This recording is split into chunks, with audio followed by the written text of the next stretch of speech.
thought becoming an online influencer would be the coolest job I could have. I could work from home, have clout, and get more women because of the amount of followers I have, which were all true. But one thing that comes with being an online influencer that I haven't heard many people talk about is the drain it can have on your mental state.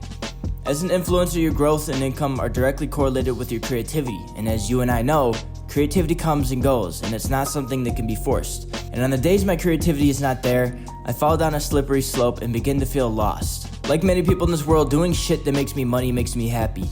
And when you're a full-time influencer, producing content is what makes you money. But what if you hit a creativity plateau? I think this is why we see many influencers today opening up online about their depression or mental troubles in life, and why we see some influencers going ghost for months or even years. And it's because trying to become an influencer is mentally draining. When you turn your creativity and energy inside you that is supposed to be free and flowing into something that is no longer free and flowing and it is now your job to be creative, creativity doesn't tend to like that.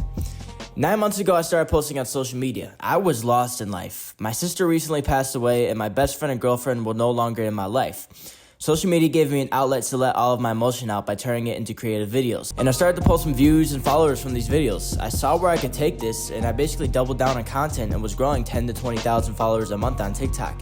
I was basically healing from my past by turning my emotion into content that would resonate with other people and helping them feel like they weren't not alone. But recently I've healed from all that, and making the content that got the most views no longer feels the way it used to.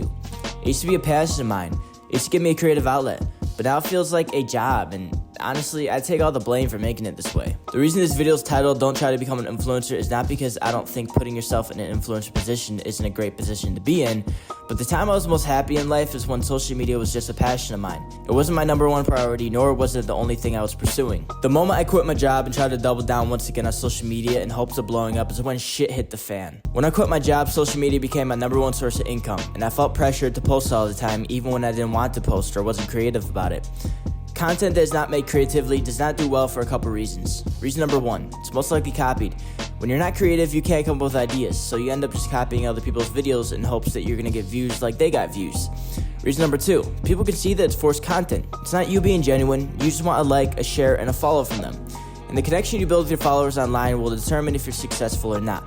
Believe it or not, but most people can read you like a book through a screen. They can tell if you're being genuine, if you're copying someone, if you're doing it out of passion, if you're actually talking about the stuff that you want to talk about, or if you're just doing it for your own personal gain. And I'm always the type to be completely genuine online and in real life. But I'll be honest, for a moment in time, I started to do everything online for my personal growth because I thought that making videos controversial would get me more views and in turn getting me more money. When in reality, all I want is for people to learn something or to have a better day from my content, not to start an argument.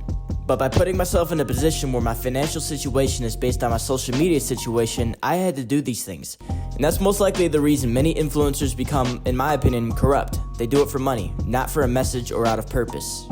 When I first started social media, I would read and reply to all my Instagram DMs every single night, and I would genuinely enjoy talking to strangers about the problems. Giving free advice to people was simply love coming out of me. I didn't need anything in return. Hopefully changing their lives was all I needed to fulfill me.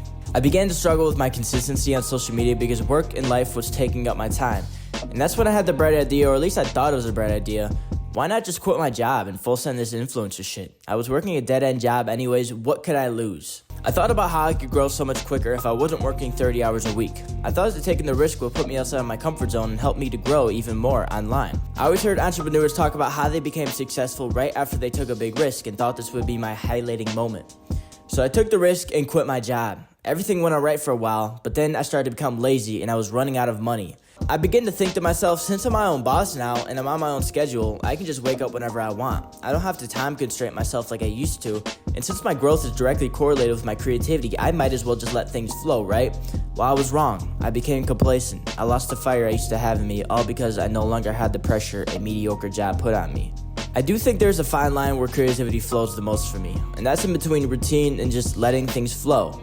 I also struggled with a certain battle in my head every day that would get me stressed out. It was always a battle between, if I thought about it too much, I would just be wasting my time, right? But what if I needed to think about life more in order to get the answers I needed to grow? I would struggle between those two thoughts all day and ended up just accomplishing nothing. But what I did learn is sometimes you need to step away from your painting to look at the bigger picture and see what you need to touch up next. Also, I want to mention the fact that social media money is never consistent. Some days I would be high in life because I made $100 or $200 off a couple hours of work. Other days I would be kicking myself because I made nothing and I felt stupid. But I started writing this yesterday, which was one of the worst days I've had in years. It was one of those days where I had zero energy to accomplish anything. I felt more unmotivated, more uninspired, more lost than I ever had before, and I couldn't even understand why. I felt like I was at a fork in the road, but I couldn't see in either direction, so I didn't know where to head. But after spending a couple days reflecting and thinking about what I'm doing in life, this is what I have realized from what I have gone through. Becoming a social media influencer or content creator or whatever you want to call it, believe it or not, is a skill. And like any skill in life, you need to spend time developing it before you can fully reap its benefits.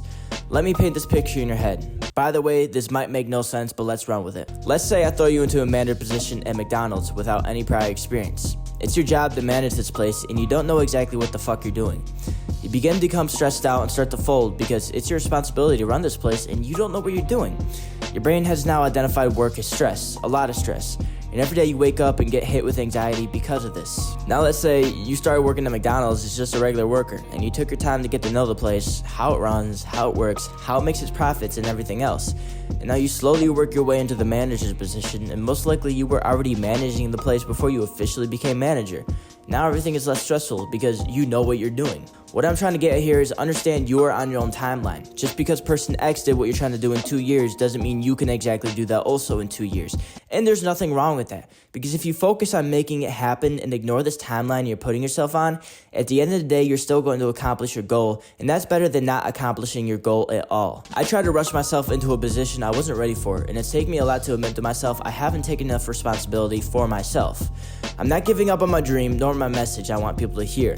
But I have realized I need to do some more work and maybe step back from my painting for a while. But at the end of the day, we all need to experience some failures, some rock bottom moments, so that we become fearful of going back there. So if you want to become an influencer, then do it. I think it's an amazing position to put yourself in. I'm not knocking it at all, but never make it your number one priority too soon or even at all because it is an unfulfilling road. My friend would always tell me social media should come second to creating your life, and my head was a little too far up my ass to realize he's right. Sitting around all day trying to make content when you have nothing going on in your life doesn't work. Creativity flows the most from experience. So I'm done getting caught up in the followers, the likes, the shares. I'm no longer worried if my account does well this month or not.